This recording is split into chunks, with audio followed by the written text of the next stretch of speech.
데살로니가전서 5장 11절부터 28절 공독하겠습니다.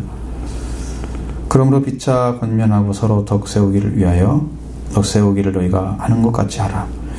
형제들아, 우리가 너희에게 구하나니 너희 가운데서 수고하고 주 안에서 너희를 다스리며 권하는 자들을 너희가 알고 그들의 역사로 말미암아 사랑 안에서 가장 귀히 여기며 너희끼리 화목하라. 또 형제들아, 너희를 권면하나니 게으른 자들을 권계하며 마음이 약한 자들을 격려하고 힘이 없는 자들을 붙들어주며 모든 사람에게 오래 참으라. 선과 누가 누구에든지 악으로 악을 갚지 말게 하고 서로 대하든지 모든 사람을 대하든지 항상 선을 따르라. 항상 기뻐하라. 쉬지 말고 기도하라. 범사에 감사하라. 이것이 그리스도 예수 안에서 너희를 향하신 하나님의 뜻이니라. 성령을 소멸하지 말며 예언을 멸시하지 말고 범사에 헤아려 좋은 것을 취하고 악은 어떤 모양이라도 버리라. 평강 하나님이 친히 너희를 온전히 거룩하게 하시고 또 너희의 온 영과 혼과 몸이 우리 주 예수 그리스도께서 강림하실 때에 흠없게 보존되기를 원하노라. 너희를 부르시는 이는 미쁘시니 그가 또한 이루시리라. 형제들아, 우리를 위하여 기도하라. 거룩하게 입맞춤으로 모든 형제에게 문안하라. 내가 주를 힘입어 너희를 명하나니 모든 형제에게 이 편지를 읽어주라. 주 예수 그리스도의 은혜가 너에게 있을지어다. 아멘. 오늘 본문에는 종말을 맞이하게 한 신앙생활을 몇 가지로 나누어서 이야기를 하고 있습니다. 첫째는 화목에 대한 이야기를 하고 있죠. 두 번째는 그리스도 안에서의 생활이 어떤 삶인지를 가르쳐주고 있습니다. 세 번째는 온영과 혼과 몸이 흠없이 보존되기를 원하고, 그리고 마지막으로 이제 인사말로 끝맺고 있습니다. 우리가 11절의 말씀은 데살로니가전서 5장 1절부터 10절의 말씀이 이렇기 때문에 너희들은 이렇게 살아라. 피차 권면하고 서로 덕을 세우기 위해서 너희가 지금 하고 있는 것처럼 하라. 그러니까 큰 어떤 부탁은 아니고 지금 하고 있는 것대로 하라. 그런 얘기를 하고 있습니다. 한번 읽어보겠습니다. 그러므로 피차 권면하고 서로 덕 세우기를 너희가 하는 것 같이 하라. 아멘. 서로 권면한 것에 대해서 는 바울이 1장에서 말씀드렸습니다. 권면에 대한 이야기는 쭉 해드렸고, 성도들이 서로 권면하는 거예요. 이제는 피차 권면하는 거예요. 그러니까 여러분, 믿음의 사람들은 믿음을 가진 사람들이 이렇게 서로 이야기를 해서 그 가운데서 힘을 얻게 만드는 거예요. 그 가운데서 성도의 어떤 교제와 같은 거예요. 그리고 성도들이 서로 돕는 어떤 그런 관계 안에 있어요. 그 권면하는 힘은 어디서 나오냐면 말씀이 임하면 옵니다. 은혜로 오는 거예요. 그래서 은혜를 통해서 얻어진 것들. 그리고 서로 덕을 세우기 위해서 너희가 하는 것 잘하고 말씀하고 있습니다. 이 덕이라고 하는 것은, 덕 세우기에 해당되는 말은 오이코도메오입니다. 이건 집을 짓다, 뭐 그런 거죠. 짓는 것, 세우는 것, 그런 의미가 원래는 들어있어요.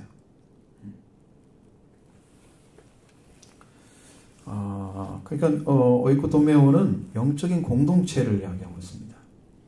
영적인 공동체는 책무가 있다는 거예요. 여러분, 이렇게 교회에 와가지고 교회에 소속돼서 예배 드리고 가는 것이 목적이 아니고요. 거기에 영향을 미쳐야 돼요.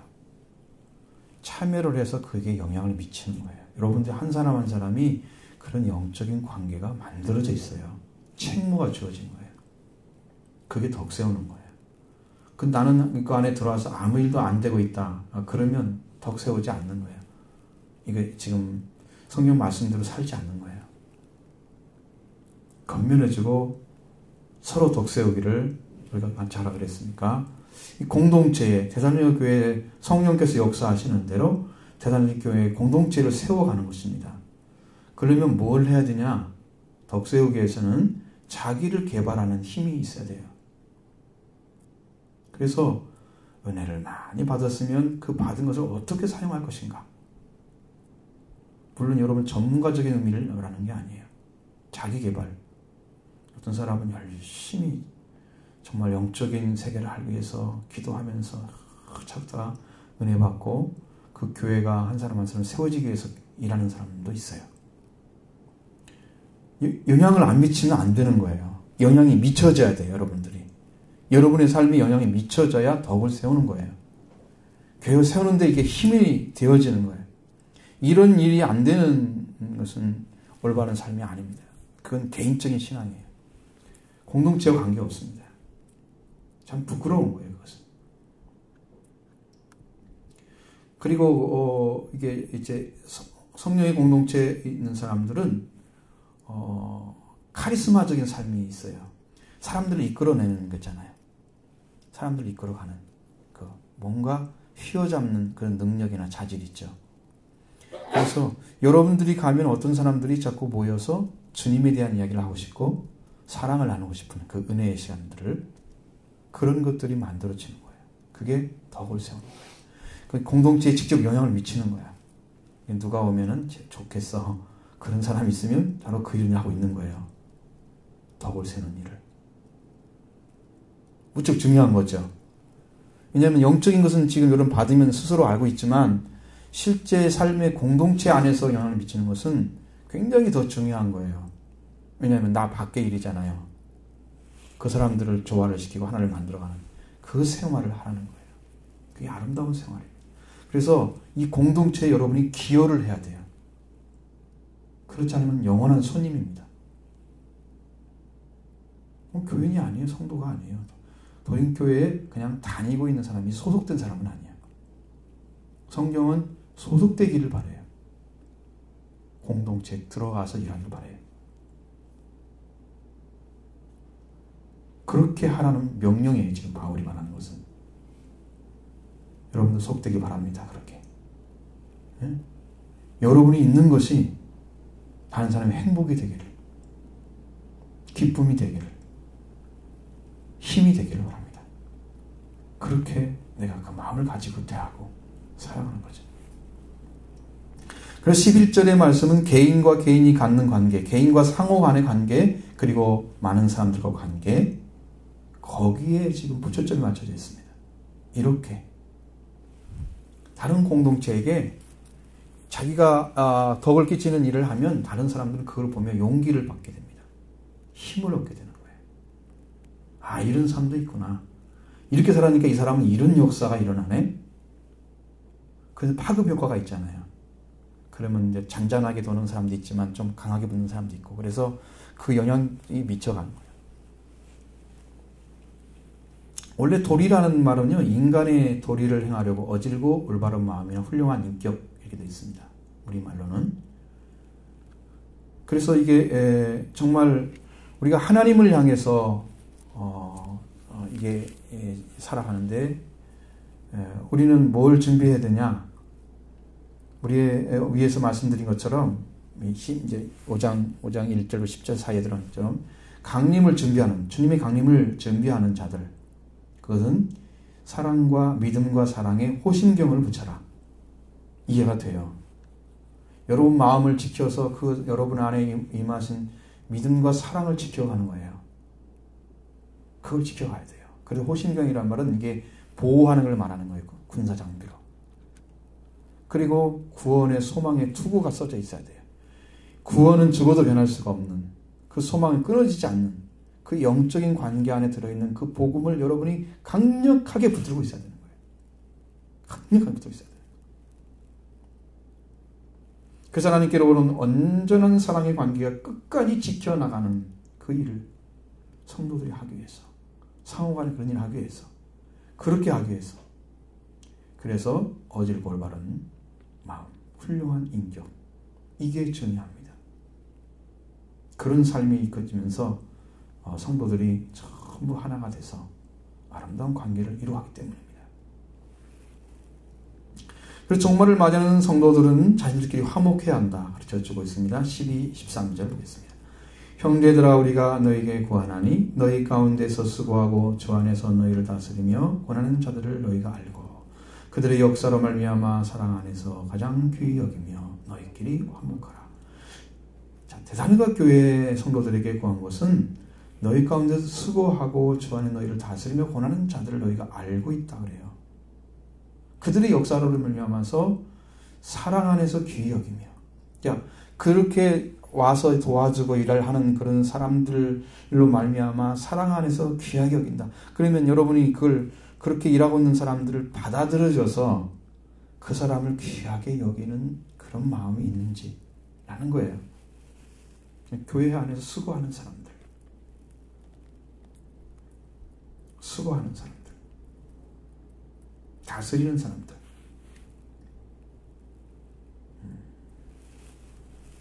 권하는 사람들, 권면하는 거예요.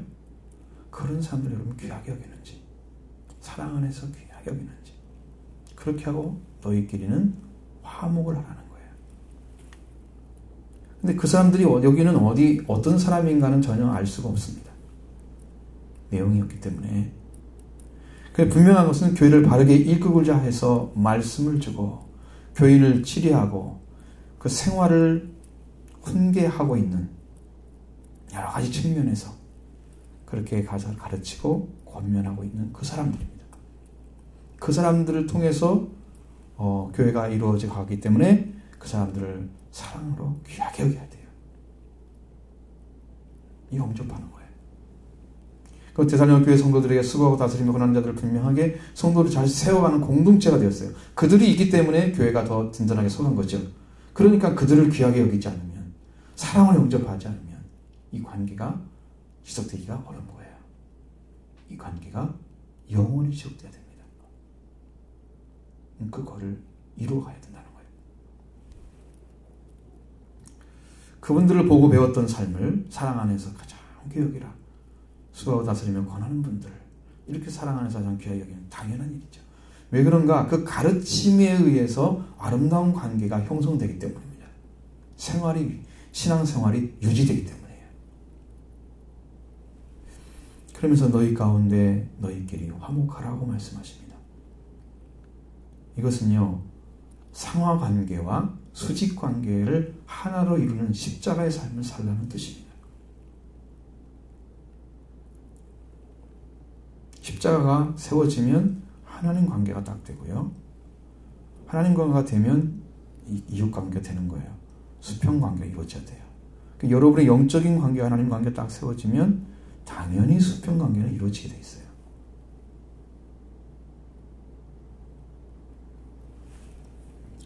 그러면 그 은혜를 받게 되면 우리가 이제 큰 복을 지금 이루어가는 거잖아요. 이 축복된 길을 찾아서 지금 이루어가고 있는 거예요. 그러니까 이 복을 받은 사람들은 이게 아브라함처럼 그 복을 받는 거예요. 아브라함이 복을 받고 그 복이 천하 만민에게 흘러가게 했어요.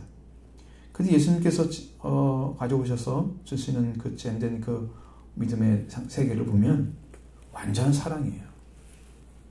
아브라함은 믿음의 조상으로서 만물의 주인을 찾아낸 사람이에요. 그 안에는 완전한 사랑이 존재하는 거예요.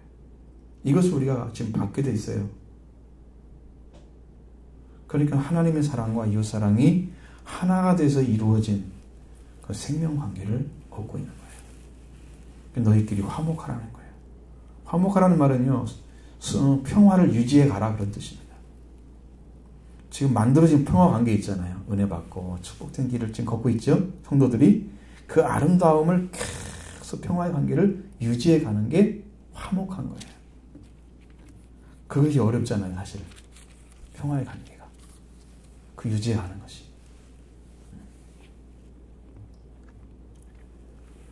그것이 참으로 조화로운 삶을 부탁한 것입니다.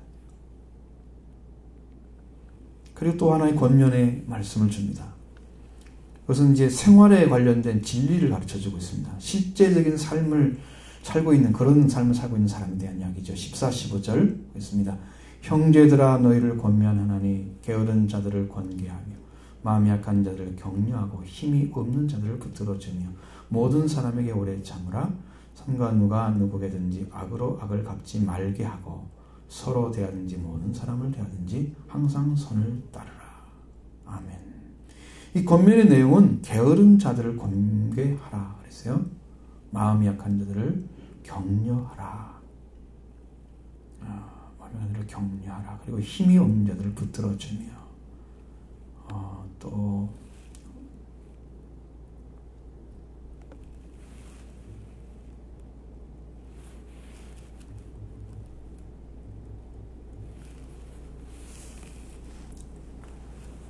힘없는 들어주고 오래 참으라 이렇게 말씀하고 있습니다. 게으른 자들과 마음이 약한 자들을 이렇게 권면하고 격려하라고 말씀하십니다.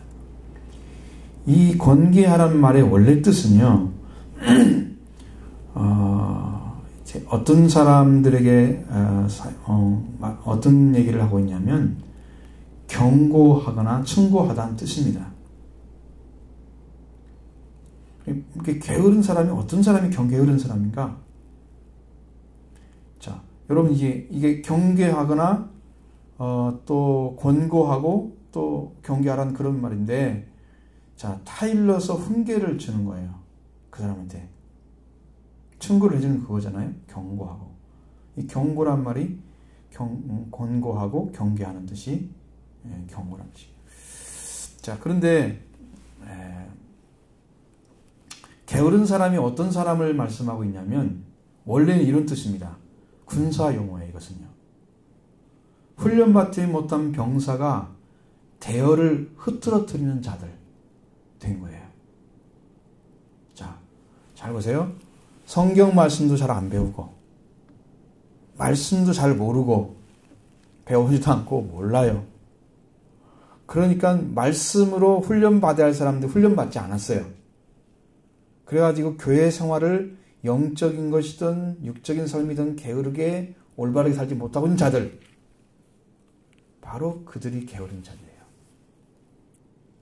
자, 군사로 말하면 군사는 훈련을 받아야 착착착착 가가지고 싸우고 승리할 수 있잖아요. 강력한 군사 되는데 훈련을 받지 않았어요. 그래가지고 그 안에 들어갔어요. 군사로. 그러니까 그 사람이 들어와가지고 어떻게 할 줄 모르니까 다 흐트러뜨리는 거예요. 응? 잘 걷지도 못하고 싸우는 방법도 모르고 명령도 순종하지 않고 그렇게 훈련을 안 받았기 때문에 모르는 거예요. 그런 사람이 영적으로 게으른 자란 말을 뜻하는 거예요.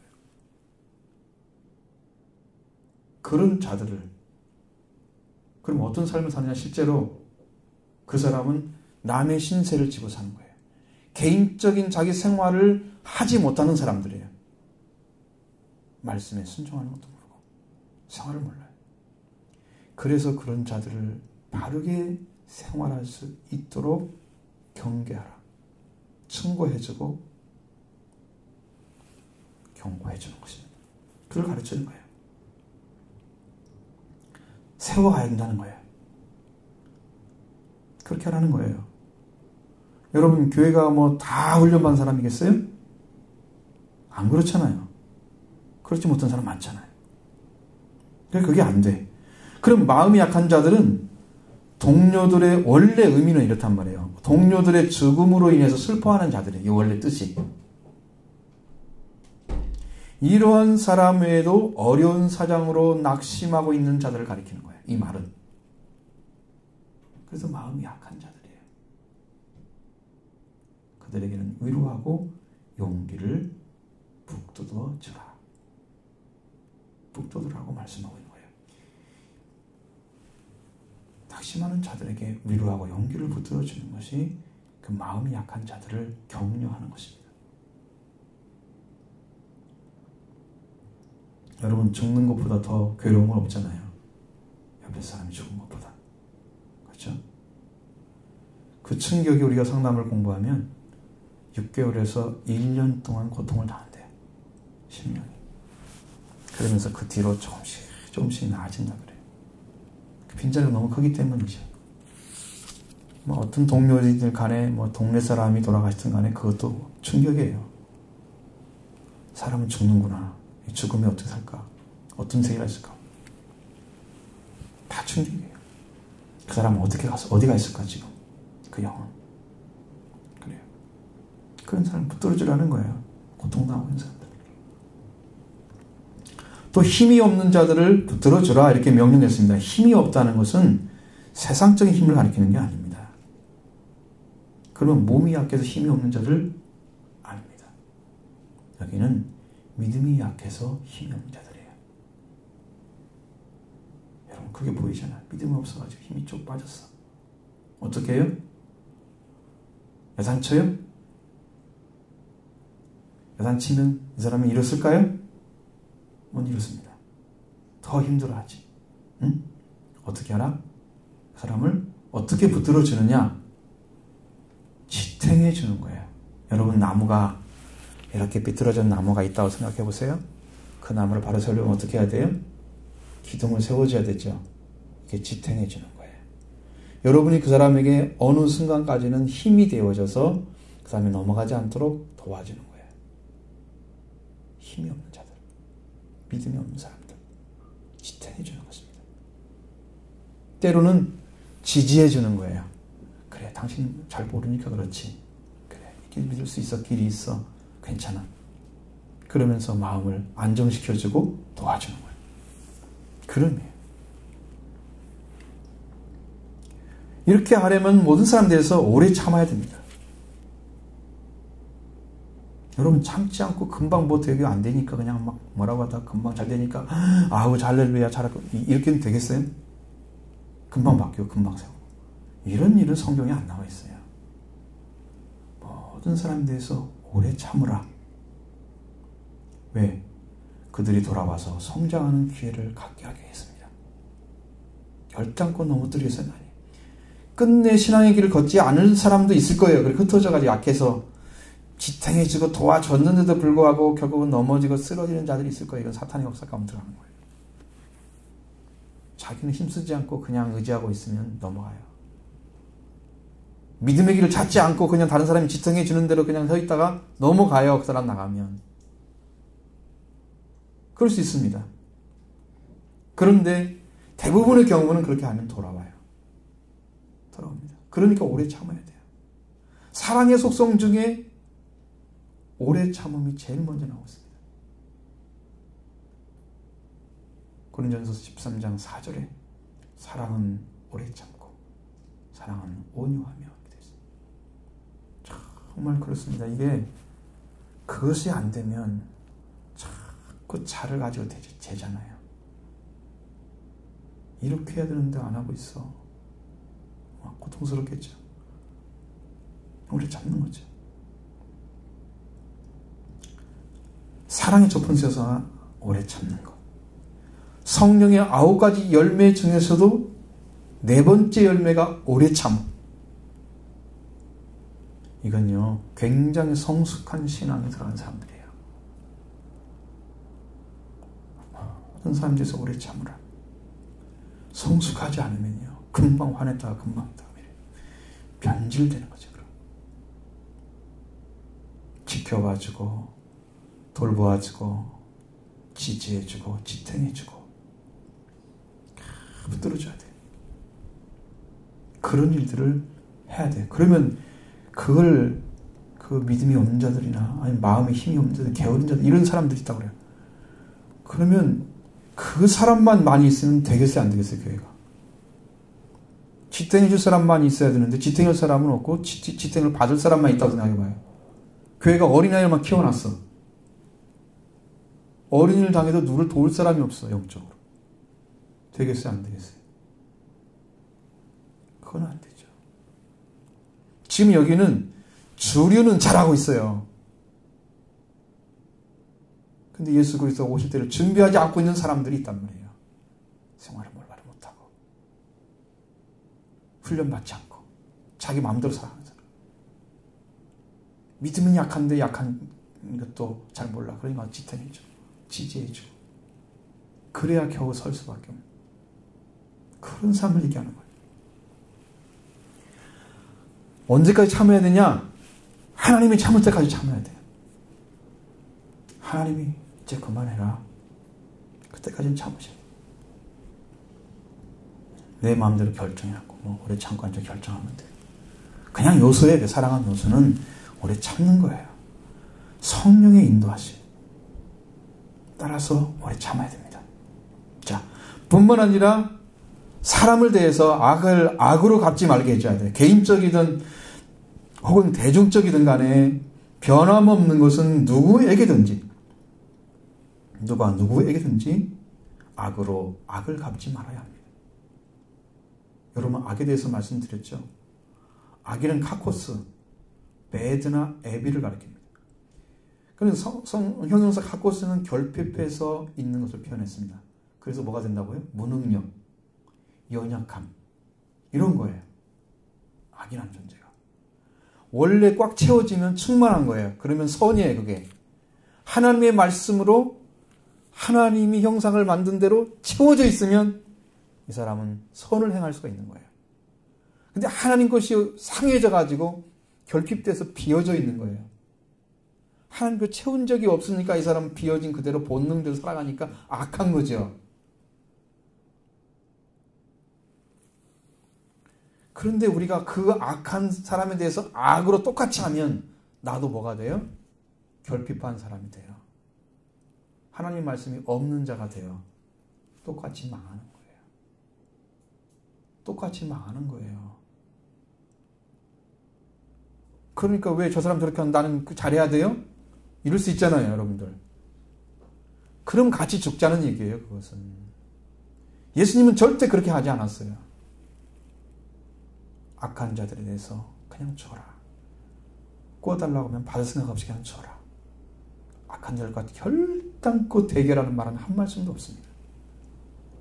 우리 나쁜 사람 보면 막 싸우고 입으로 막 얘기하고 막 그렇잖아요, 성령. 예수님의 마음이 너무 깊잖아요. 크고 그것은 사랑으로 회복됐기 때문에 선을 행할 수가 있어요, 생명에 대해서. 그래서 그게 되는 거예요. 여러분도 채워지길 바라요. 하나님으로 채워지면, 말씀으로 채워지면 결단코 악으로 악을 갚지 않습니다. 선으로 악을 이겨라. 이루어집니다. 여러분 채워지길 바라요. 결핍되면 안 됩니다. 가득 채워져야 됩니다. 결핍되면요, 무능해요. 하나님께로 안 채워졌기 때문에 연약해요. 금방 말씀 듣고도 금방 다른 짓 해요. 왜? 그 말씀 들은 것이 그 사람을 채운 게 아닙니다. 실제로 성령께서 오시고 말씀에 오셔서 심령 안에서 여러분의 마음을 탁 세워서 하나님을 향해서 심지가 곧은 자로 딱 세워져야만 되기 때문에 순간에 안 세워지는 거예요. 그것은 회복이 돼야 돼요. 말씀이 오셔서 사랑으로. 그때 세워질 걸 믿습니다. 여러분 이루어지기 바랍니다. 꼭 이루어져야 돼요. 그래야 선을 행할 수가 있어요. 하나님은 하게 해요. 바울이 로마서 12장 17절에 악에 지지 말고 선으로 악을 이기라 말씀했습니다. 개인을 든지 모든 사람을 대하든지 항상 선을 따르라고 했습니다. 대늘과 성도들에게 이와 같은 말을 하면서 우리에게 오늘 주시는 말씀이죠. 항상 선을 따르는 자의 삶을 살아갈 때 하나님의 말씀으로 더욱 채워집니다. 채워진 만큼 우리는 축복을 누리게 되는 거예요. 이 땅에서. 하나님 나라가 역사. 성령이 임해서 귀신을 쫓아내는 것이는 하나님 나라가 너에게 임하였느니라. 이미 오셨어요. 귀신을 쫓아내고 있습니다. 자, 그 다음에 그리스도 예수 안에서 우리를 향한 하나님의 뜻을 확실하게 가르쳐 줬습니다. 여기에는 엄청난 축복이 있더라고요. 제가 이제 준비를 해보니까 한번 같이 보겠습니다. 16절, 18절까지 보겠습니다. 항상 기뻐하라, 쉬지 말고 기도하라, 범사에 감사하라. 이것이 그리스도 예수 안에서 너희를 향하신 하나님의 뜻이니라. 아멘. 그리스도 예수 안에서 너희를 향한 하나님의 뜻은 먼저 항상 기뻐하라 하는 것이죠. 기뻐하는 것은요, 우리 마음이나 영에서 일어나는 일이에요. 자, 근데 어느 때는 기분이 안 좋아. 기뻐할 수 있을까요? 자, 기분이 좋아. 기뻐할 수 있죠? 항상이란 말을 쓸 수가 없네요, 그러면. 그런 삶은. 내 기분에 좌우되는 거, 내 마음이 어떤 상태에 좌우되는 사람은 기뻐할 수가 없어요. 어느 때는 좋고 어느 때는 안 좋고 그 기분에 따라서 바뀌는 거. 그것은 항상 기뻐하는 삶이 아닙니다. 마음이 편치 않아서 힘들은 때가 있죠. 근데 성경에서는 우리들이 주신 명령은 항상 기뻐하라 하는 명령이에요. 그러니까 이 말씀은 우리의 기분과 상관없이, 우리의 형편과 상관없이, 우리의 어떤 상황과 상관없이 가져야 할 기쁨이라는 거예요. 그것이 있다는 거예요. 그것이 존재하고 있는 거예요. 여러분, 누가 어떻게 기뻐합니까? 만나서 기쁠 때는 왜 기뻐요? 저 사람과 나의 만남이 만족스럽기 때문에 기쁜 거예요. 여러분도 사랑을 나눌 때 연애 시절에 생각해 보세요. 만남은 만족스럽잖아요. 너무나 기쁘잖아요. 아, 평화롭다 그래요? 그렇지 않잖아요. 기쁘다 그러지. 널 만나서 기뻐. 그죠? 반드시 그 얘기해요. 왜? 서로 관계 안에서 만났는데 그 만남이 만족스러운 거예요. 나를 풍족하게 해. 그 만남이. 그러니까 내가 기쁜 거예요. 그러면 어떻게 기뻐할 수 있나요, 우리는? 항상 기뻐할 수 있는 비결이 뭐가 있어요? 바로 이것이 이제 우리가 자제할 말씀인 거죠. 그래서 기쁨이라는 것은 만족성에서 오는 거예요. 우리 서로 만족해야 돼. 관계성 안에서 만족하기 때문에. 우리 마음에 채워지는 것입니다. 기쁨이란 말 원래 뜻은 즐거운 마음이나 느낌, 그렇게 돼 있어요. 우리가 하나님의 자녀를 아주 찾으면 우리는 만족합니다. 가장 큰 만족. 이보다 더 완전한 관계는 존재하지가 않습니다. 우주에서. 하나님의 자녀로 들어간 거기서 하나님을 만남과 거기서 우리가 하나님과 만남, 하나님 우리가 만남, 이 만남이 우리를 항상 만족하게 합니다. 만나보시면 알잖아요. 그보다 만족한 게 없어요. 가장 큰 만족입니다. 이보다 완전한 관계도 없어요. 그래서 우리 하나님으로 말미암아 기뻐하고 하나님 우리를 말미암아 기뻐하는 거. 이게 서로 만족하기 때문에 기쁨이 되는 거예요. 한 사람은 기뻐하는데 그 사람 만난 그 반대편은 슬퍼하고 있다 그러면 이게 만남이 만족스러울까요? 그건 없어요. 그런 만족은 없어요. 일방적인 만족은 없어요. 그래서 항상 기뻐하라는 말씀은 그리스도 예수 안에서 우리에게 향하신 하나님의 뜻이 되는 거예요. 그래서 왜? 그리스도 예수님 말미암아 우리가 하나님을 알게 됐고 하나님의 자녀로 회복시켜 주셨기 때문에 그리스도의 십자가 은혜, 부활의 은혜, 이 하나님께서 회복시켜 준 그 은혜 속에 들어간 자들, 하나님의 자녀들이 얻은 기쁨, 이 기쁨을 가지고 있기 때문에 이 관계는 변하지 않는 거예요. 비가 온다고 그래서 물결이 친다고 그래서 안 바뀌는 거예요. 변함이 없는 관계를 가진 사람, 그리스도 예수 안에서만 기쁨이 있는 거죠. 왜? 주님이 그걸 해놨기 때문입니다. 주님이 일어났습니다. 그것을 여러분과 저에게 주시려고. 그건 항상 기뻐할 수 있습니다. 바울은 빌립보 3장 1절에서 끝으로 나의 형제들아 주 안에서 기뻐하라. 너희에게 같은 말씀은 너희에게 수고름이 없고 너희에겐 안전하니라. 그렇게 말씀하고 있습니다. 빌립보 4장 4절에도 주 안에서 항상 기뻐하라. 내가 다시 말하니 기뻐하라. 또 명령하고 있습니다. 기쁨은 주 안에서 기쁨이에요. 그 기쁨은 언제나 있습니다. 언제나 주 안에서 항상 기뻐하라. 왜? 우리의 생명의 주인이 계시잖아요. 그럼 우리는 전혀 그렇게 할 필요가 없어. 우리는 주님이 계시기 때문에 주님이 나의 구주로 이미 항상 서 계신데 불평불만할 게 뭐가 있어요? 가능합니다. 이렇게 될 수 있는 거예요. 그래서 주 안에서 기쁨입니다. 기쁨은 언제나 있는 거예요. 이 기쁨을 빼앗을 자가 없는 것입니다. 그래서 우리가 그리스도 예수 안에서 기뻐하는 것은 하나님의 뜻인 거예요. 항상 기뻐하는 것입니다. 그리고 쉬지 말고 기도하라고 말씀하고 있습니다. 기도라는 것은 여러분이 많이 배웠지만 대화다 혹은 호흡이다 그러잖아요. 살아있다는 증거가 뭡니까? 호흡하는 거예요. 여러분 하나님과 나와 관계가 살아있다는 게 뭐예요? 하나님으로 내가 호흡하고 있는 거예요. 그러면 첫사람 아담이 누구로 호흡했나요? 하나님의 생기를 불어 코에 생기를 불어 넣으시니 호흡했어요. 그러니까 그것이 끊어진 관계가 다시 회복되어지면 우리는 호흡하는 거예요. 하나님으로. 그것이 성령 받는 것입니다. 하나님의 호흡이 이루어진 사람들. 이것은 하나님과 늘 교통이 이루어지는 거예요. 영적인 교통이. 쉬지 말고 기도하라고. 이게 되는 거예요. 성령과 산자들. 하나님으로 호흡하고 있는 사람들은 지금 쉬지 말고 기도가 이루어지고 있는 거예요. 물론 기도하는 시간을 따로 내야 되죠. 그걸 말하고 있지 않잖아요. 여기는 지금.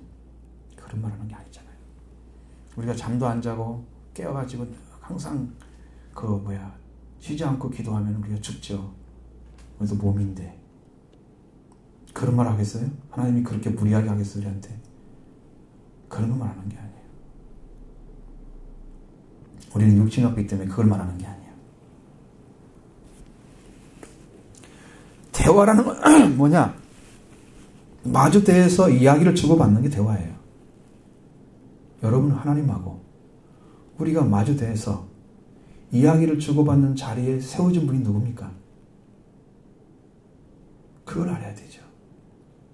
그렇기 때문에 자녀가 아버지하고 대화할 수 있는 거예요. 내 부모가 아닌 사람한테 가가지고 내가 아버지 부르면서 이야기할 수 있겠어요? 여러분이 그걸 못한다면 여러분이 하나님께 돌아오지 않고 하나님 불러듣기 되겠냐 안 되겠나? 그러면 어떻게 해야 돼요? 그것이 안 된 사람들은 성경 말씀을 가지고 가서 얘기를 하는 거예요. 하나님, 저도 예수님 구주님을 믿습니다. 그러니까 주님께 나갑니다. 예수 이름으로. 아버지께 갑니다. 나를 받아달라고. 이런 관계 안에서 예수 그리스도를 통해서 관계가 이루어진 사람이 하나님과 마주대해서 대화할 수 있는 거지. 이야기가 되는 가능한 거지. 그 은혜를 못 입은 사람들이 그 누구한테 얘기하는지도 모르면서 이야기하고 있는 그 기도가 되지 않죠. 안 되는 거예요. 그리고 대화는 어떻게 하느냐면 우리가 기도를 드리는 사람이잖아요. 그러니까 우리가 먼저 기도를 해야 돼요. 우리가 먼저 엎드려야 돼요. 대화를 걸어가야 돼요. 하나님 우리한테 먼저 대화를 걸어오는 법은 거의 없어요. 성경을 보면. 아주 드문 경우입니다. 하나님이 대화를 먼저 걸어온가. 사무엘 같은 사람. 아주 어렸을 때. 아무것도 모르는 사무엘을 불러가지고. 엘리 가정에 대해서 이야기해 주죠. 나중에. 하나님이 말을 걸어와요. 근데 사무엘은요. 거기서 기도 생활을 엄청나게 한 사람이에요. 하나님이 그래서 부러운 거예요. 우리가 보기에는 아무 일도 없었는데 사무엘이 어느 날 갑자기 부른 것처럼 생각하면 성경을 읽지 못하는 거예요. 그래서 우리가 대답을 먼저 걸면 하나님이 대답해 주고 이것이 기도하고 응답받는 방식입니다. 그렇죠? 그 방식이에요. 자, 그 사람은 하나님 자녀 관계 안에 들어가 있는 사람들이죠. 자, 하나님께 돌아와서 모두가 하나님께 돌아와서 하나님 은혜를 구하면 하나님께서 구해 주시고 예수께서 속죄를 주십니다. 하나님께서 우리를 받으신 거예요. 그 받으신 결과가 뭐냐? 하나님의 음성을 듣는 거죠. 하나님의 자녀, 하나님과 관계가 바로 세워진 자녀들. 이 하나님의 자녀가 되게 하신 그분은 우리 주 예수 그리스도이죠.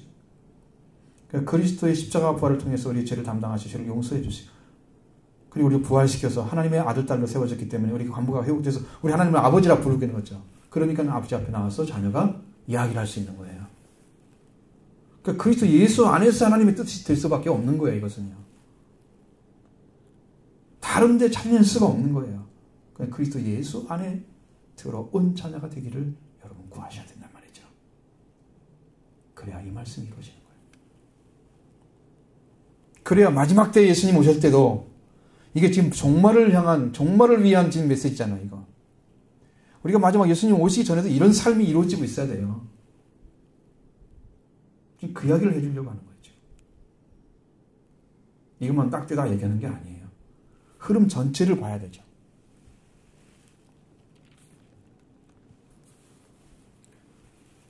그래서 우리가 하나님 자녀가 됐기 때문에 호흡을 하고 하나님으로 호흡을 하고 하나님 걸 갖다가 성령의 호흡이에요. 산 자는 호흡을 합니다. 하나님 관계 살아는 자는 대화를 하는 거예요. 그래서 예수 그리스도 안에서 너희를 향해 하나님의 뜻이 되는 것입니다. 여러분 이렇게 이루어지기를 바랍니다. 축복을 받기를 바랍니다. 그렇게 하셔야 되는 거예요. 그렇게 사셔야 되는 거예요. 이유가 없어. 이렇게 살기 위해서 부단히 하나님께 나오시고 은혜 받는 여러분 되기 바랍니다. 그 범사에 감사라고 그랬습니다. 이 범사라는 말은요, 모든 상황 하에서 이런 뜻입니다. 모든 상황 하에서. 여러분 이런 상황 저런 상황 많이 다르잖아요. 말 한마디에도 뉘앙스가 다를 수 있는 거잖아요. 그렇죠? 달라요. 근데 모든 상황에서 감사하라고 그랬어요. 모든 상황에서.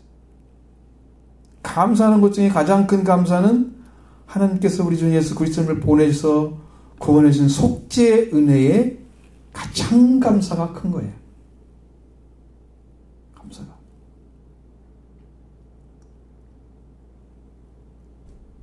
그래서 우리가 감사를 드릴 수 있다고 하는 것은 모든 상황화에서 우리를 지배해 주시고 실질적으로 섭리해 주시고 인도하시는 하나님의 관계 안에서만 감사할 수 있는 거예요.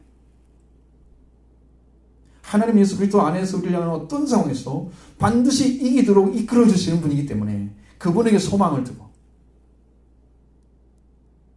인도받기를 구하는 거죠.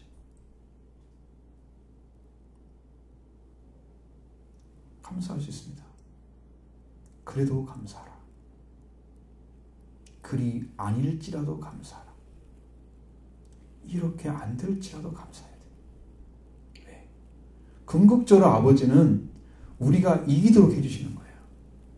승리하도록 해주시는 거예요. 감사하십시오. 이럴지라도 감사하시기 바랍니다. 그렇게 될지라도 감사하기 바랍니다. 아버지가 계시기 때문에 그리스도 예수 안에서 우리에게 이김을 주신 하나님 계시기 때문입니다.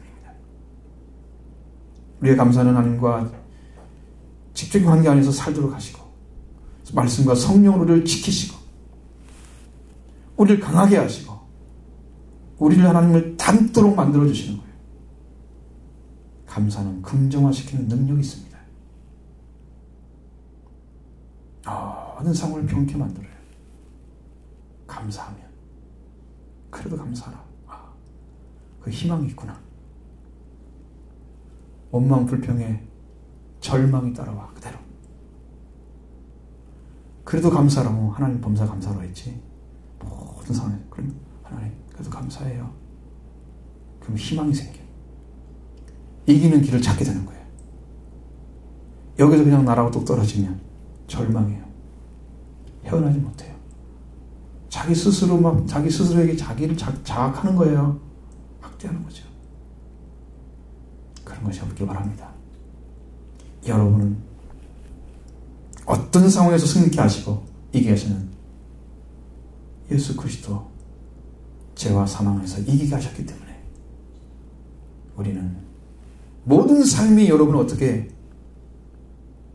조롱하는 삶이 될지도 모르지만 그럴지라도 감사하기 바랍니다. 그게 그리스도 예수님이 이겨놓으신 것을 우리가 사용하는 능력이 있기 때문입니다. 그분이 이루어놓으신 그 구원을 여러분이 받았기 때문에 그 축복을 누리는 여러분들을 감사할 수 있습니다. 이게 하나님이 우리를 향하신 뜻입니다. 우리에게 믿어지는 믿음과 더불어 하나님의 능력으로 우리를 지켜주고 있습니다. 우리의 승리를 주십니다. 우리는 범사에 감사. 이 모든 일 하나님 뜻을 따르도록 역사하시고 붙들어 주십니다. 그리스도 예수 안에서 이루어지는 은혜의 일이기 때문에 감사하라고 말씀하신 것입니다. 이런 축복이 함께하기를 바랍니다. 자, 그 다음에 성령을 소멸하지 말고 예언을 멸시하지 말고 좋은 것을 취하며 악은 모양으로 버리라고 말씀하십니다. 그리고 왜 이게 살아가는 것이 우리가 흠없이 보존되는 일이기 때문이겠죠. 자, 19절부터 22절의 말씀 보겠습니다.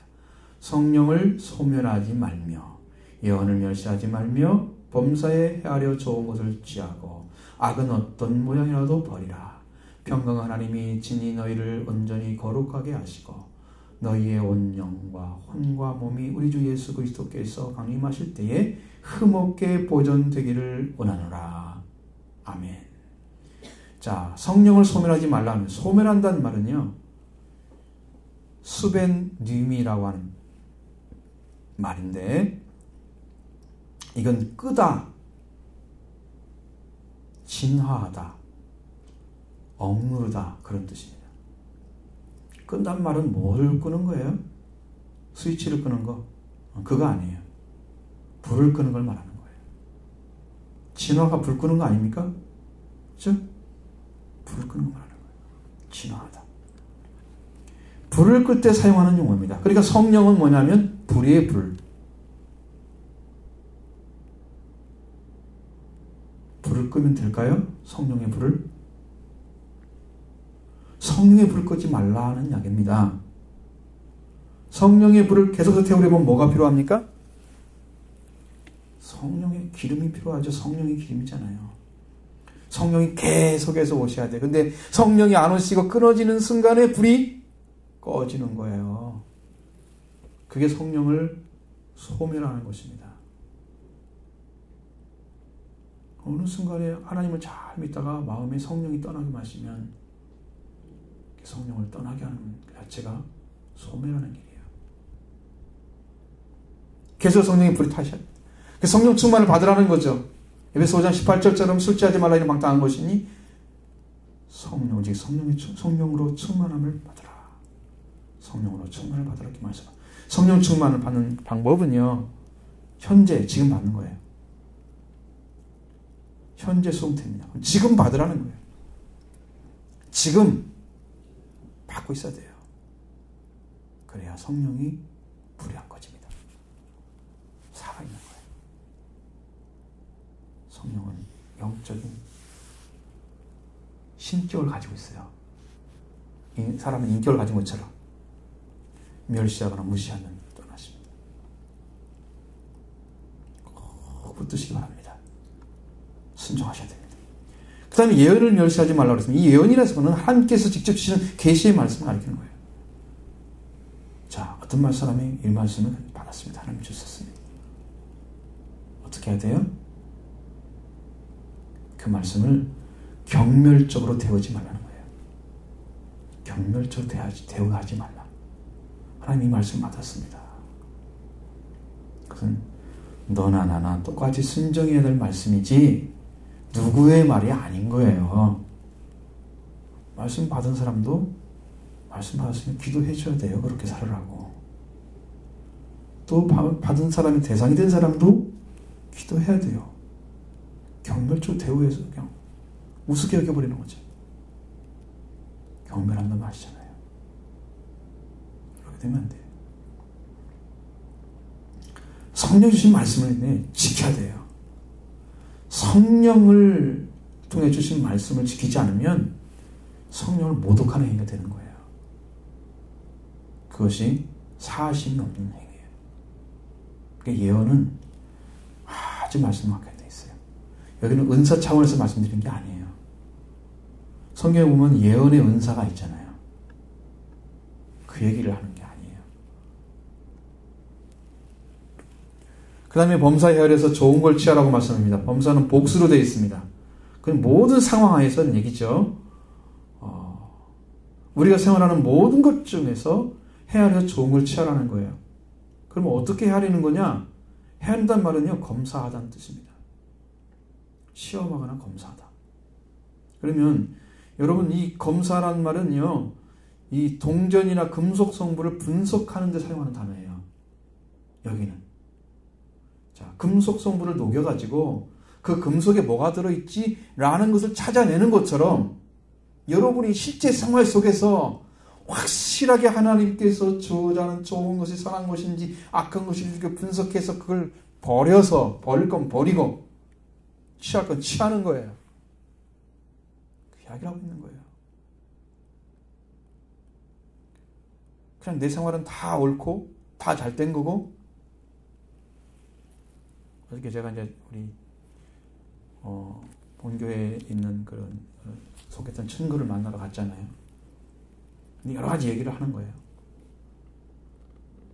자기 경제, 은행에 있었으면 경제 전문가나 마찬가지잖아요. 그쪽에는 바삭하니까. 혹은 이제 군인은 또 군인에 대해서 하는 얘기를 하고. 다 한계가 있는 사람들이야. 여러분 나라를 위해서 어떻게 기도해야 됩니까? 여러분은 어떻게 기도합니까? 우리 민족을 위해서 기도한다면 뭘 기도해요? 한번 생각해 보시라고. 지금 나라가 올바로 돌아가고 않고 있는 게 확실히 보여요. 우리나라를 제일 잘 날려면요, 해외 나가면 다 안 돼요. 왜? 거기는 거짓없이 보도 하잖아요. 한국은 다 이렇게 언론을 지금 매체를 많이 통제하고 있어요. 그래서 실제 나갈 것은 아주 많이 절반 이상 감겨져 있고 그냥 조금만 노출되고 있는 거예요. 절반 정도. 그러니까 모르는 거죠. 근데 어떻게 알면 해서 이제 아는 것들이 생겼어요. 국가를 정확히 알아야 되는데 잘못된 정부를 축복해달라고 그래서 그게 올바른 방법입니까? 기도하는 게. 잘못된 거 더 잘 되게 해달라는 그게 기도가 올바른 거예요? 아니잖아요. 하나님, 이게 잘못된 거 너무 많습니다. 하나님 올바로 할 수 있도록 도와달라. 이것도 기도해야 되겠죠. 그 다음에 그걸 짊어지고 기도해야 되겠죠. 회개하는 거예요. 민족으로 해서. 그게 올바른 기도가라고. 오히려 잘못된 것을 하고 있는데 나라가 유지해야 되기 때문에 그걸 잘 되게 해달라고 그렇게 기도하면 그게 축복이에요? 저주지.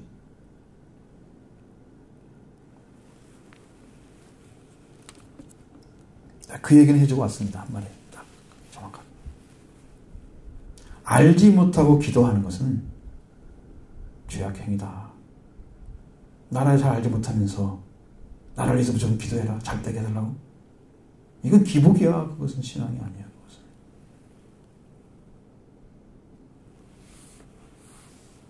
여러분도 생활을 잘 보십시오. 정말 좋은 걸 선택하고 있는지 하나님 안에서 분석해서. 그냥 내가 생활하는 것은 다 맞는 거야. 그럼 어디를 고칠 건데? 말씀을 보면서. 좋은 걸 선택해야 되는데. 그거 하나도 안 보고 내 생활은 어쩔 수 없는 거야 라고 딱 집어해놓고 아무 변화도 없다면 이 말씀은 무슨 상관이 있어요? 분석할 필요가 뭐가 있어요? 여러분 생활 속에서 성령 불 끄지 않기를 원하고 말씀이 와야 되니까 올바른 걸 선택할 수 있잖아요. 그것이 이루어져야 돼요. 성령의 부장 사랑하는 사람. 무엇을 취해야 됩니까? 성령의 불을 안 꺼지려면요. 예수님을 주로 시인하는 거예요. 계속해서. 나의 구주십니다. 예수님 나의 주인이십니다. 계속 고백해 보십시오. 여러분이 확신이 되고 알아질 때까지. 몰라서 하는데 알아질 때까지. 그래서 이것이 참이라는 것을 알게 되면 여러분 영혼 살아납니다. 주님께 의탁하게 되는 거예요. 영이 살아나요. 그래야 산자가 되죠. 이렇게 해서 영적으로 가치 있는 것들이나 받은 교훈이나 태도 그리고 진로를 굳게 잡거나 지키라. 취하란 말은 굳게 잡거나 지키라 그런 말입니다. 여러분 잘 찾았으면은 그것을 굳게 잡고 지켜가기 바랍니다. 여기 지금 말세 신앙을 가져기 때문에 요소들이 많아요. 한 가지만 얘기하면 좋겠는데 저도 그게 성경에 그렇게 안 돼 있으니까 다 얘기를 해드리는 거예요. 그 다음에 악은 모양이로 버려고 그랬잖아요. 앞에서 악은 됐으면 말씀드렸죠. 선은 충만한 것이 악은 결핍된 거다. 자, 하나님의 말씀과 하나님 말씀을 잃어버려서 하나님과 하나님의 말씀을 잃어버려서 생겨난 연약함, 그 악, 무력함 그런 존재가 됐어요. 하나님 말씀이 없는 자는요 약해요. 하나님 말씀을 가져야 강력한 사람이 됩니다. 하나님 말씀과 하나님 말씀이 없으면 하나님을 따를 수가 없는 대로 떨어져 버리는 거예요. 그냥 어떤 모양이로 버리라는 말은 뭐냐면 외양보다는 악의 모든 형태를 버리라는 뜻입니다. 이게 악한 거야. 그럼 형태가 나오잖아요. 버려요. 이거 아니네. 버려요. 다 취해서 버리시기 바랍니다. 내 던져버리세요. 어떤 종류의 악이라도 버리셔야 돼요. 그래야 내 삶이 깨끗해지지. 정결함을 입을 수 있습니다. 그 다음에 이렇게 해야 될 이유를 23절에서 말씀해 주십니다. 어찌 봅니다. 평강의 하나님이 진히 너희를 온전히 거룩하게 하시고 너희의 온몸과 몸이 우리 예수 그리스도께서 강림하실 때에 흠없게 보존되길 원하노라. 이 말씀과 같이 우리 하나님의 자녀로 관계를 부활하셔서 평화의 관계를 우리를 이렇게 세우시고 평화를 주시는 그 하나님께서 우리 너희를 온전히 거룩하게 하시고 너희의 온 영과 혼과 몸이 우리 주 예수 그리스도의 강림하실 때에 흠없게 보존되기를 원한다 그랬습니다. 자, 이거는 온전히 거룩화되는 것은요 성결의 완성을 가리키는 거예요. 영화가 된 것입니다. 온전히 거룩해. 이건 하나님 다음으로 거룩한 예수 그리스도와 형제 같은 관계잖아요. 우리가 거룩함을 입어가는 거예요. 우리가 예수님은 아니에요. 닮아간다는 뜻이죠. 자, 그 성품의 최종적인 쪽으로 완전하게 됨을 가리키는 거예요. 그래서 하나님은 우리에게 내가 거룩하니 너희도 거룩하라고 말씀하셨죠. 자녀는 누구를 닮아야 맞습니까? 부모를 닮아야 맞습니다. 하나님이 우리 아버지시면 여러분도 아버지의 자녀의 성품을 갖는 게 맞습니다. 그렇게 성장되기를 원해요. 그리고 그 삶이 지탱되기를 원해요. 계속되기를 원해요. 그리고 온몸과 혼과 영, 이것은요 인간의 구성요소를 가리키는 거예요. 사람이 구성요소를 할 때는 3분설과 2분설이 있습니다. 2분설은 육체와 영혼으로만 나눕니다. 영과 혼과 몸은 3분설. 육신을 가리키는 몸과 영혼에 관해서 논쟁이 되고 있어요. 몸은 보이는데 육신을 가리키는 거죠. 영은 푸니우마와 혼은 푸시케입니다. 푸시케에 속한 것은 이게 목숨이란 말도 할 수 있어요. 혼이란 말을 쓰기도 하지만 근데 사도를 가르쳤던 속사도들 중에서 이레니우스나 크리소스톰 같은 사람은 교부들이죠. 이 사람들은 영은 하나님과 교통하는 인간의 이성적인 부분, 즉 양심이나 의지에 관련되어 있는 것에 속해 있다. 그럼 혼은 동물에게도 공통적으로 발견될 수 있는 생명, 목숨이잖아요. 그게 동물의 목숨. 그리고 감정, 감각 이런 것과 관계 맺고 있다. 혼은 분별되죠. 그 사람은 그렇게 3분설을 이렇게 했습니다. 자, 2분설은 어떻게 성경에는 인간의 본성과 본성을 혼과 몸 혹은 영과 몸 이렇게 분류했습니다. 찾아보면 거의 다 그렇게 나와요. 혼과 영을 혼용해서 사용하고 있는 거예요. 그러면 이걸 갖다가 다 그냥 한꺼번에 나열했어요.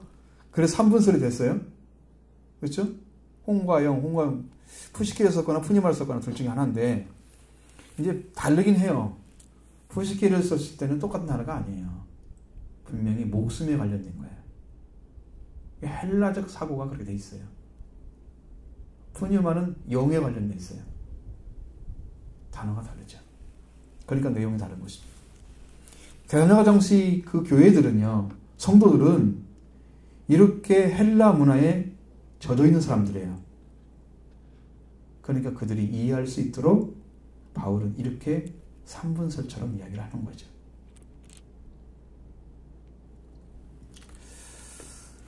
그 일반적인 학자들은 그렇게 동의를 하고 있어요. 그렇게 생각하는 거예요. 대부분 사람들이.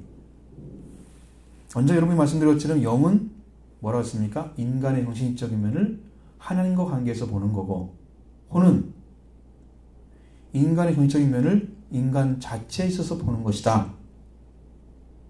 그러니까 영과 혼은 같은 약이다 이렇게 말씀드린 적이 있어요. 마찬가지입니다. 그래서 평화의 하나님께서 사랑하는 성도들을 온전히 거룩하게 하시기를 원했고 그들의 영적인 면과 육적인 면을 우리 하나님 예수 그리스도에 강림하실 때 흠없이 비난할 점이 하나도 없이 보존되기를 원했습니다. 이 삶을 살아가라는 것이죠. 앞에서 말씀드린 것은 이것이 이루어지기를 위해서 지금 말씀드리고 있는 거예요. 왜? 예수님의 강림을 지금 바라보고 있는 사람들이잖아요, 여기는. 그 사람들 그 포커스는 거기에 맞춰져 있어요. 예수님이 오실 때 내가 어떤 관계에 있어야 되는가, 지금? 그럼 지금 형제 성도들은 어떤 상태에 있어야 되는가, 영혼이? 영적인 관계가. 삶이. 연약한 자는 어떻게 해야 되고. 그리스도 안에서 하나님의 뜻은 무엇이고, 이런 것들을 다 알아야 하잖아요. 이 문제를 좀 이야기하는 것입니다. 사실 바울 당시에 그 교단의 성도들에게 그들이 그렇게 기다린 예수 그리스도의 강림은 하지 않았습니다. 바울도 그걸 알고 있었을 것입니다. 그런데 왜 이게 곧 되는 것처럼 이야기하고 이렇게 준비하라고 이야기하고 있습니까? 예수님 장림하실 때 가야지. 너희도 보존되기 원하는. 그 사람들은 싹 죽었지. 지금도 안 오셨잖아요. 최소한 1960년 정도 차이가 나요. 51년도 썼으니까 성경에 51년도나 썼으니까. 그렇죠? 지금도 안 오셨어요. 그때 사람에게 이겼는데 그때 사람들은 없는데 뭔 상관이 없잖아요. 그 사람하고. 그렇죠? 그러면 누구를 위한 것입니까? 말세를 사는 저와 여러분들을 위해서 주는 거예요. 그러니까 성경의 기록에 목적이 있는 거예요. 대사님과 교회만 위해서 주는 게 아닙니다. 그렇게 해야 돼요. 우리를 위해서 주는 거예요. 말씀대로 살아야 되죠. 우리가 영접해야 되는 말씀인 것입니다. 마지막으로 24절부터 28절의 말씀, 마지막 인사입니다. 보시죠. 너희를 부르시는 미쁘신 그가 또한 이루시리라. 형제들아 우리를 위하여 기도하라. 거룩하게 입맞춤으로 모든 형제에게 문안하라. 내가 주를 힘입어 너희를 명하나니 모든 형제에게 이 편지를 읽어주라. 우리 주 예수 그리스도의 은혜가 너에게 있을지어다. 아멘. 교회와 교회 성도들을 부르는 이유가 우리도 불렀습니다. 하나님께서는 미쁘시다고 그랬습니다. 신실하시다. 신실하다는 것은 믿을 수도 있고 착하다는 뜻입니다. 그래서 우리 믿을 수 있고 신실하신 선하신 하나님, 그 하나님 우리를 불렀습니다. 하나님께 우리에게 부르셨기 때문에 제가 성들을 불렀던 그 하나님 우리를 지금 불렀으니까 우리도 그 관계 안에 살아야 되겠죠. 그 하나님이 분명히 우리에게 그가 신실하시기 때문에 이루실 것이라고 이야기해주고 있습니다. 그리고 우리를 위하여 기도하라 바울은 얘기하죠. 이건 복음 전한 자를 가리키는 거예요. 오늘도 여러분은 목회자를 위해서 기도하는 것이 합당한 것입니다. 기도해 주시기 바라고요. 하나님의 복음을 온전하게, 강력하게, 편만하게 모든 자에게 전해야 되기 때문에 그리스도의 증인이 되기 때문에 그래서 기도해 주셔야 돼요. 이게 계속 갈수록 약해지기 때문에 복음을 전하기 위해서 생각하면 전 세계에 있는 모든 복음 전하기 위해서 이름은 다 알지 못하지만 기도하십시오. 복음을 전하기 위해서. 그게 복 받는 거예요. 복 받는 것입니다. 또한 거룩하게 입맞춤으로 모든 형제에게 문안하라고 말씀하셨습니다. 이 거룩하게 하라는 말은 벌써 세상 사람들이 받는 세속적인 입맞춤이 아니잖아요. 그렇죠? 거룩하게 입맞춰라. 자, 이거 입맞춤이라는 말이 고대 신분에, 고대에 있는 사람들에게는 인사법에 속한 거예요. 그렇습니다. 신분이 같은 사람을 만나져요? 그럼 뺨에 서로 입을 맞춰줍니다. 신분이 높은 사람에게는 손이나 발 혹은 무릎이나 가슴 등에 입맞춤을 했어요. 그것이 문화가 돼서 그리스도인, 유대인에게도 들어왔어요. 그리고 그리스도인들도 그렇게 인사를 하게 됐습니다. 그 인사법이 2, 3세기경까지, 주 2, 3세기경까지 계속되다가 폐단이 많아서 기독교 총회에서는 그런 인사를 하지 말라고 폐해버렸습니다. 문제가 많으니까. 근데 지금도 그렇게 인사하는 데 있죠. 중동 가면 그렇게 인사해야 돼요. 뭐 그게 인사예요. 하기 때문에 어쩔 수가 없는 거지만 기독교 안에서는 그렇게 하지 않는 거예요. 서양 가도 그렇게 인사하잖아요.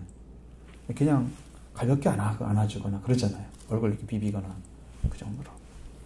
그런 거예요. 교회에도 거룩한 공동체 안에도 거룩한 입맞춤이 필요한 거예요. 이건 인사를 말하는 거 있잖아요. 여러분도 사랑의 인사를 잘 하셔야 돼요. 왜? 그러면 공동체를 하나로 묶어주는 구실을 합니다. 그것이. 인사를 잘하면. 저하고도 인사를 잘해야 돼요.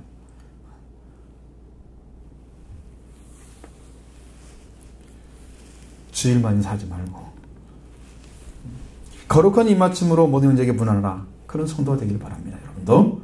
뿐만 아니라 저도 내가 저를 힘입어 너희를 명하나니 모든 형제에게 편지를 읽어주라고 했습니다.